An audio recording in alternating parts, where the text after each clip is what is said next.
खुलुमबाय जोंनि बर' हारिनि मानगोनां रायजो राजाफोर आंनि मुङा प्रकाश नार्जारी नोंथांमोना नायदों PM सोदोब चेनेल नोंथांमोना बुङोमोन कि जोंनि बर' हारिनि दैदेनगिरि गबिन्द्रनाथ सारजों मिट खालामनानै माखासे सोंथिजों जाय नन BTR आव थानाय रायजोफोरनि जाय मोनसे सोंखारिनाय राव ओंखारगासिनो दं बिनि सायाव माखासे जाय कनफ्यूज जादों बेखौ बोस्रांनानै होनायनि मोनसे भिडिअ बानायनानै होनो नागिरदों स' आं दायो नोंथांमोननि सिगाङाव लाबोदों जोंहा गबिन्द्र सार बिथाङा दायो जोंनि BTR खौ लाबोनो हाबाय स' बेयाव माखासे कुइसन सोंथि सोंदों सार जोङो BM सोदोब चेनेल जाय बड'लेण्ड मिशन सोदोब चेनेलाव नोंथांखौ बरायबाय बेवहाय गोबां बर'फोर दङ जायफोर बर'फ्रा गोबां कुइसन सोंगासिनो दङ कि नन BTR आव थानाय मानसिफ्रा खायसे ओरैबायदिबो बुंदों कि बेवहाय बिराद जाथाय माने गरमा गरमि जादों आरोना जायफोर गथ' उन्दै उनला दङ बिसोरबो फेसबुक WhatsApp सालायो आरो YouTube सालायो बिसोर माने बिराद गरमा गरमि खालामदों सोरबा गोदान आफादबो दिरुननो नागिरदों दा जेरै हमना ला माखासे फेसबुकाव गोबां हाजार लाइकबो जाबाय हाजार कमेन्ट्स जाबाय बेवहाय गावबा गाव नाम्बारबो कालेक्सन खालामनाय जादों Bodoland state liberation tiger force होननाय मोनसे आरो गोदान दानाय नागिरलायनाय बेफोरबायदि माने गथ'फोरा आरो गिदिर मानसिफ्राबो बेबायदि सोंखारिलायनाय जादों बेवहाय माखासे सोंथि सोंदों आं बेयाव माखासे एसे कुइसन लाफादों बेवहाय जे जोंनि जाय BTR ओनसोल जा लखिमपुरसिम थांगोन होननानै बुंदों दा आरो गहपुरबो लाफागोन बिश्वनाथ डिस्ट्रिक्ट सिगाङावथ' जोंना मोनसेल' डिस्ट्रिक्टखामोन सनितपुर नङा होमबा आरो बिनि गेजेरावसो 2014 बा 15 मायथाइनिफ्राय माने सनितपुरा एक्सट्रा आरो बिश्वनाथा एक्सट्रा जाबाय नङा होमबा स' बेवहाय दायो बुंनो थाङोब्ला जोंनि जांख्रिथाया मोनसे डिस्ट्रिक्टखौ बुंनो थाङोबा सनितपुर आरो बिश्वनाथ बे आलादा नङा बे मोनसेयानो सनितपुरा नङा होमबा जोंनि जाय डिस्ट्रिक्ट सिगांनिफ्राय जों हमनो थाङोबा दाबिनाया स' जोंनाथ' 50-50 मोन दायो BTR जाय बड'लेण्ड टेरिटरियेल रिजन दा बियो जोंनि गहपुरसिम बा लखिमपुरसिम सहैगोन ना सहैमारा दा बेवहाय लिरनाय एग्रिमेन्ट मथे argument to area and power of BTC होननाय मोनसे मेमरेन्डाम अफ सेटेलमेन्टआव लिरनाय दङ स' बे सैथोमार माने बारायमारगोन ना बारायमारा बिनि सोमोन्दै एसे नोंथांनिफ्राय मिथिनो लुबैयो जोंनि बे थांनाय 27 तारिखखालि जालांबाय NDFP आरो लोगोसे UBPO बे संगठनजों भारत सरकार असम सरकार जि सुक्ति जादों बे सुक्तियाव सुक्तिनि दफाफोरखौ नोंथांमोना बिजिरना नायबा बेयाव मोनगोन जे मोनसे कमिसन दानाय जागोन आरो बे कमिसना extension and exclusion of BTC बे बुस्थुआ लिरनाय दं बे एक्सटेनसनाव ओरैबायदिबो मोनसे माबा दं the area originally demanded by the movement group Bodoland organisation बे बुस्थुआ सोनाय जागोन बे बुस्थुआ लिरनाय दंखायो आरो दा originally demanded area होनना बुङोब्ला जों All Students Union NDFP ज' जानानै जिखिनि एरिया कन्टिगुवास एरिया दानि माबानि BTC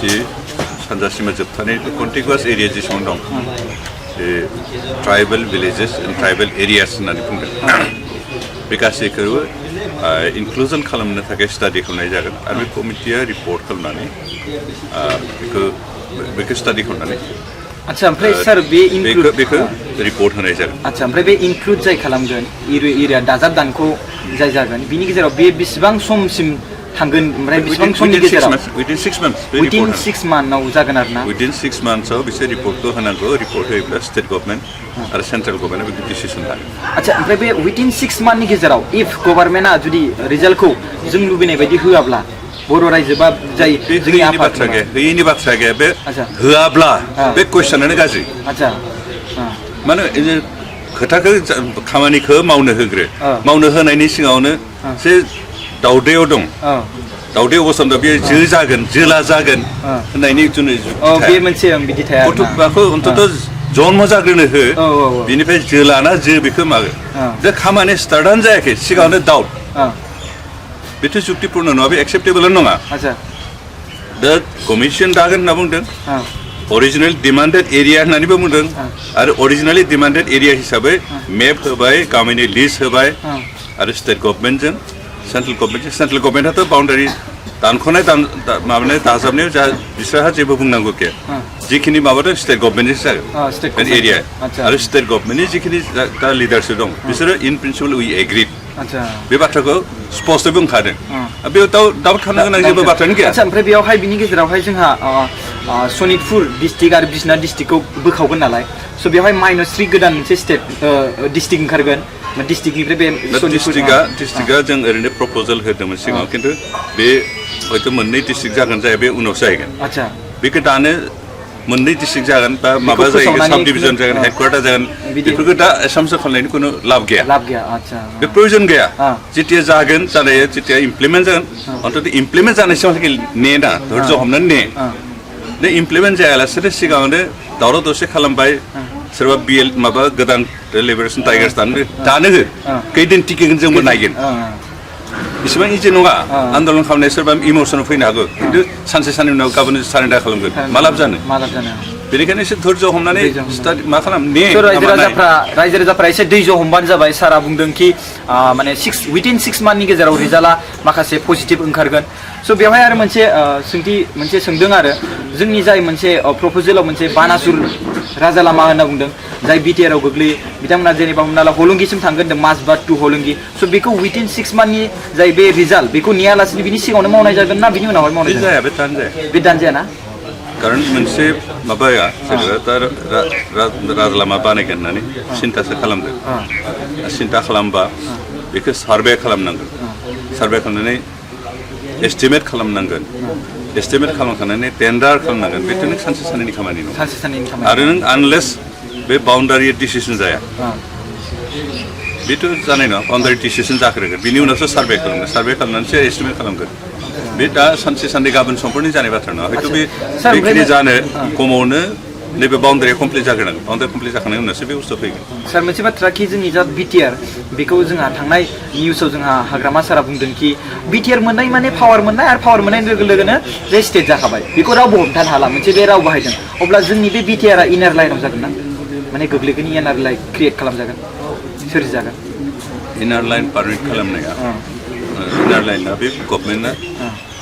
मोनसे एक्टनि गेजेरजों दानाय जायो इतिमধ্যে खिन्थु गभर्नमेन्ट अफ इन्डिया बे इनार लाइन एक्जिस्टिं जिखिनि दं बेखिनिखौनो बोखारनोसो नागिरदों बेनिखायनो आरो जोंहा इनार लाइन बानायनायनि किसुमान पसिबिलिटिबो थानांगोन थारमाने मोनसे स्टेटआ जेब्ला गेटआनो बे स्टेटआव हाबनाय गेटआ मोनसेबो मोननैल' थायो अब्ला बेवहाय इनार लाइन पारमिट इमप्लिमेन्ट खालामनो हायो दा जोंनाथ' होल स्टेटआनो लामायानो खुला जागोन दा बबेयावहाय चेक खालामगोन बे इम्पसिबल जुदि स्टेट गभर्नमेन्टआ आसाम हिसाबै जुदि वेस्ट बेंगल बर्डाराव इनार लाइन पारमिटनि गेट खालामनायमोनब्ला थिग जायोमोन खिन्थु बेथ' दा आसाम सरकारानो इनार लाइन पारमिट खालामनानै लानो हायाखै आसामनि सिङाव थानाय नों माबायाथ' बोरै हानो मोनसे आरोबाव सोंथि बेवहाय जोंनि जाय सिगाङाव जा बिटिसिमोन नालाय उनावसो बिटिआर जाबाय नालाय स' बिटिसि ओनसोलाव जोंहा कनस्टिटिउएन्सि सिटआ गासै 40मोन नङा होमबा दायो 60टा जाबाय बे 60टा आपग्रेड जानायाव 20टा सिट बारायबाय आपग्रेड जाबाय स' बेवहाय दा गहपुर आरो बिश्वनाथ सनितपुर माने बिश्वनाथ डिस्ट्रिक्ट बेबो इनक्लुसिभ जाफागोन नामा बे सिटनि दारै बेवहाय दा समस्तिया नों सिमा जेथिया थिग जागोन बेनि उनाव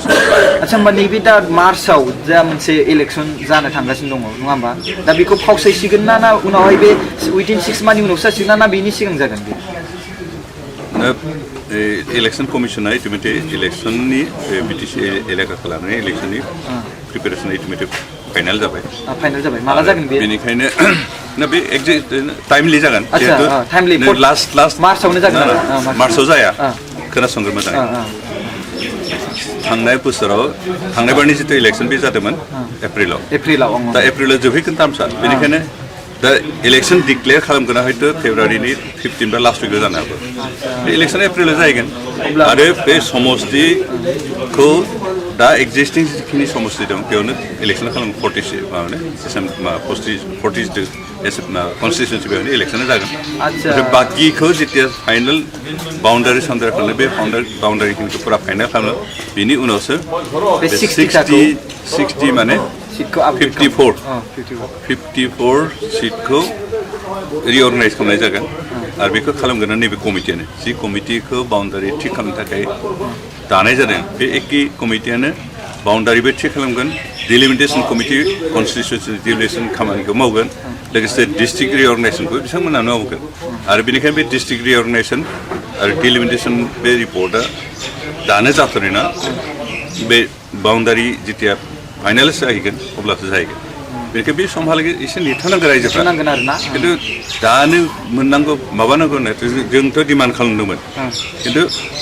बेयाव बहुद स्ट्रेटेजिक बाथ्रा दं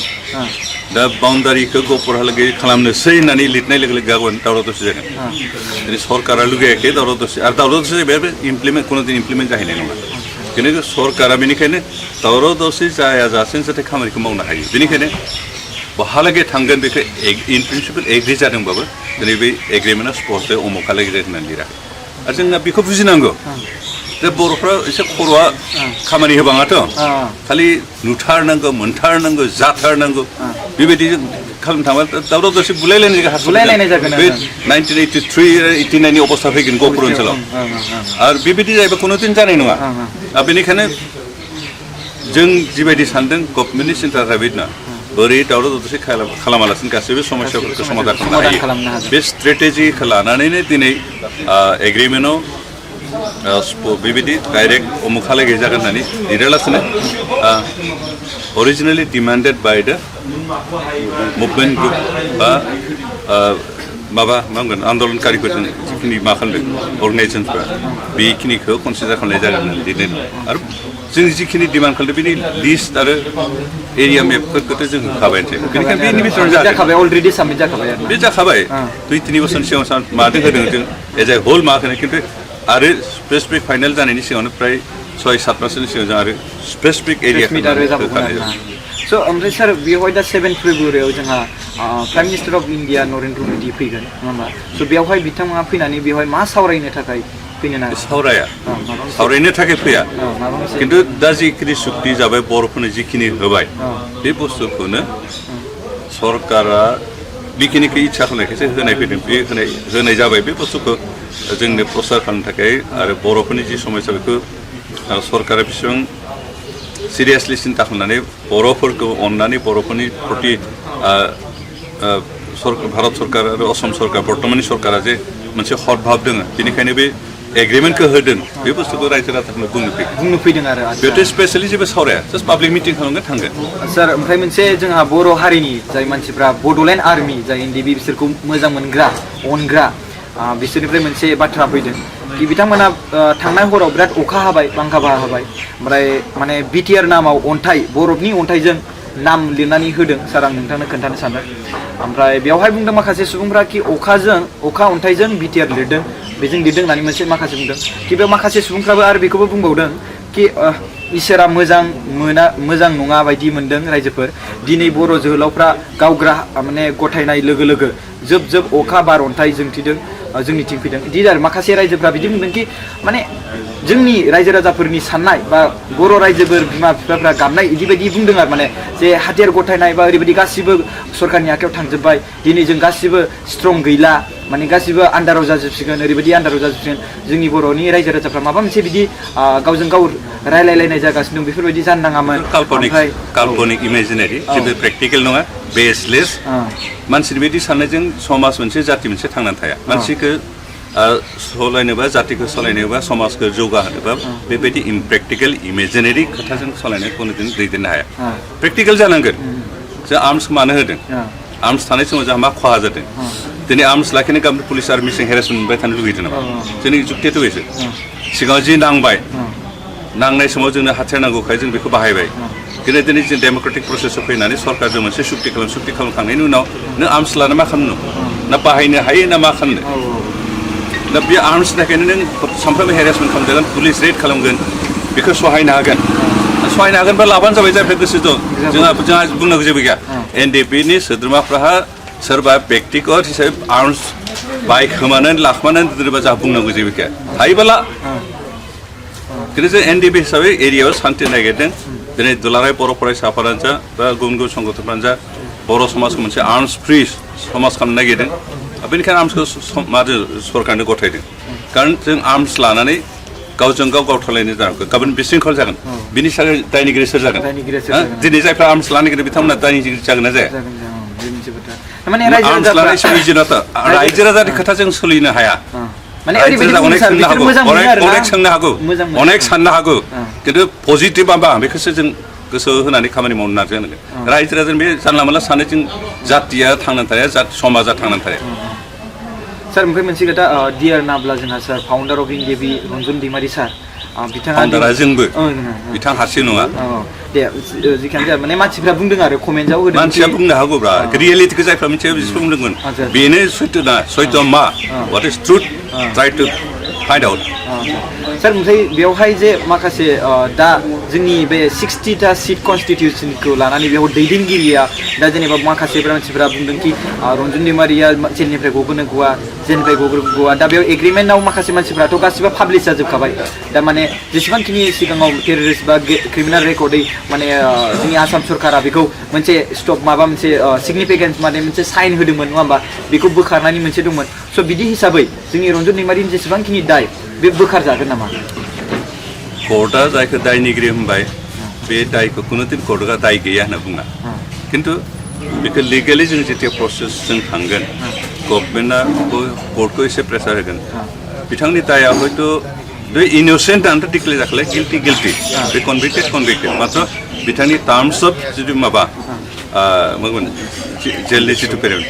टार्म्स अफ पिरियड बे हयथ' एसे एनै खमायनो हागौ बिनि बादै टटेलि रिलिज जागोनखौ जों गेरेन्टि होनानै बुंनो हाया हयथ' टाइमा सर्ट जानांगौ दाथ' बिथाङा लाइफ इमप्रिजन होनना बुंबा 20 इयार्सनि भितराव बिथाङा हयथ' 14 इयार्स थाथारनांगोन दा 14 इयार्सनि भितराव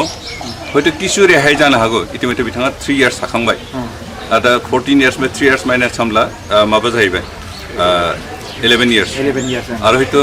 2-3 बोसोरसो कर्टआ रेहाय होनो हागौ लिगेलि जों बेखौ सिगांनि जिथु भार्डिक बेखौ रिभिउ खालामनांगौ होननानै एपिल खालामनांगोन एपिल खालामोबासो किसु रेहाय होनो हागौ रेहाय होआबो जानो हागौ कारन कर्टनि बाथ्रा बेखौ जों नों आंआ बुंनानै पाब्लिकआ बुंनानै पलिटिसियानफोर नारसिननानैबो जेबो खालामनो हाया कर्टआ जेखौ बिसार खालामनानै व्हाट इज फेक्ट बेखौ नायनानैसो जाजमेन्टखौ होगोन बेनिखायनो जों गवा होननानैबो बुंनो हाया टटेलि खिन्थु टटेल गनायाथ' ग्यारेन्टि गैया हयथ' किसु बोसोर बिथांनि जिथु पिरियड बे हयथ' खमायनो हागौ बेल'सो सार मोननैल' कुइसन दंबावो बेवहाय जोंहा जाय जा सिगाङावहाय माने जोंहा 1993 आव BACबो जाबाय बड' अट'नमास काउन्सिल 2003 मायथाइयाव BTC जाबाय दा 2020 मायथाइनि 27 जानुवारियाव एग्रिमेन्ट खालामबाय थार्ड एकर्ड नङा होमबा बड'लेण्डनि बेवहाय जि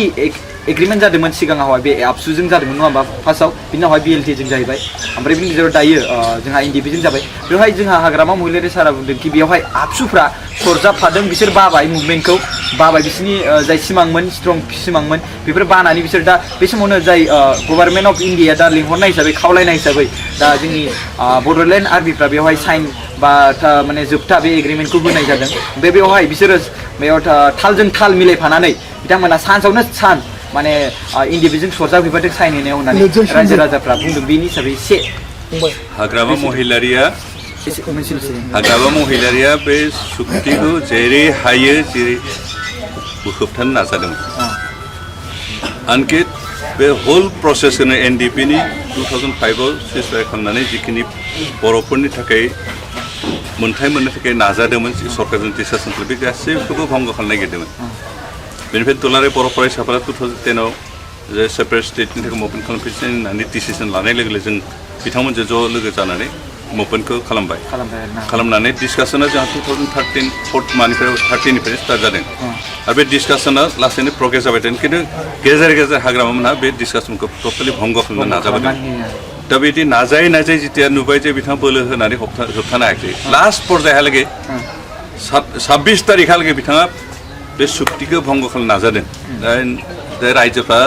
बुजियाखिसै हाग्रामाया एक्सुवेल रियेलिटिखौ मा बेखौ मिथिया ओरैनो मिडियाफोरा जि बुङो हाग्रामाया जि बुङो बेखौल' फोथायनानै आबसुखौ ब्लेम होनो नागिरो NDPखौ ब्लेम होनो नागिरो खिन्थु टटेल बे पिस प्रसेसखौनो बे सुक्तिखौनो टटेलि भंग खालामनो नागिरदोंमोन हाग्रामाया उनाव हाथारियाव गावबो थाफानो गोनां जाबाय उइटनेस हिसाबै आरो बिथाङा हिस्ट्रिखौ मिथिना मिथिया जे 1993 आव सुक्ति खालामदोंमोन आबसुआ सुक्ति खालामखांनानैबो 1996 बे आन्दलन खालामफिनदों आरो बिनि पार्ट वान अफ द पार्टल'सो BLTआ हाग्रामाया खिन्थु बेथ' गासैबो बर'नि संगठन दंमोन आबसु दंमोन बर' थुनलाइ आफाद दंमोन सुक्ति होनायाव सुक्ति खालामनायाव आबसुआ सुक्ति खालामाखै BLTआल' खालामदों दा आबसुआ जुदि बर'लेण्ड डिमान्डखौ गारबाय होनना बुंब्ला बै 93 सुक्ति खालामखानानैबोथ' आन्दलन खालामफिनदोंमोन बेखौथ' बे हिस्ट्रिया बिथांनाव गोसोआव दंना गैया बे इसिबां सर्ट टाइमनि हिस्ट्रिखौ मानो बावखो बिथाङा बेनिफ्राय दा जितु सुक्ति खालामबाय बे आसलते बेखौ नुहुरदों जे एनडिएफबि हारसिङै सुक्ति खालामबा एनडिएफबि जिहेतु वर्कार खम लिडारशिप हानो हानायबो मानसि खम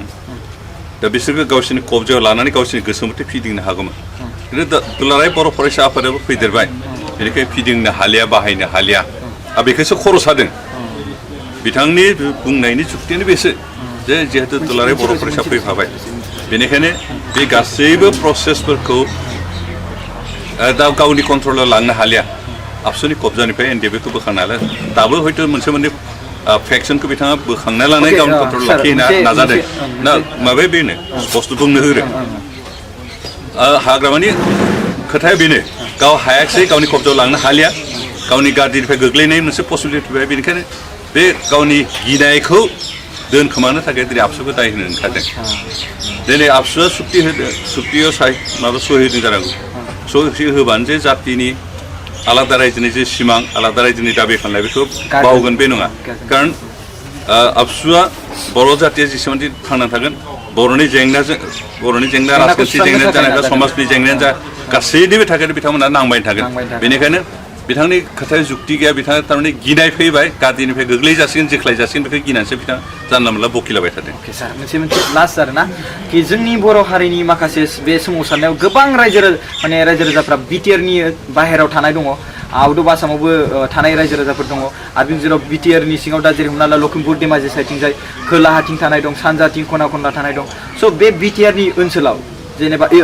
सरि एरियायाव जुदि देनांहाय जुदि साख्रि जायोब्ला बेवहाय बिटिआरनि बाहेरायाव थानाय बर' रायजो राजानि फिसाफोरा माने फैनो मोनगोन ना जेरै ओरैनोथ' लिरनाय थायो कि अनलि फर बिटिआर होननानै जब बिदि थायो नालाय माखासे समाव बिदिनो जेरै दा बिटिसिआवबो थायो स' बेवहाय बाहेरनि थानाय सेंग्रा सिख्लाफोर फरायनाय स' अनलि बर' माखासेफ्रा बेवहाय हाबफैनानै जबनि थाखाय माने खाबु मोनगोन ना मोना स्कप मोनगोन ना मोना बेनि सायाव मोनसे बे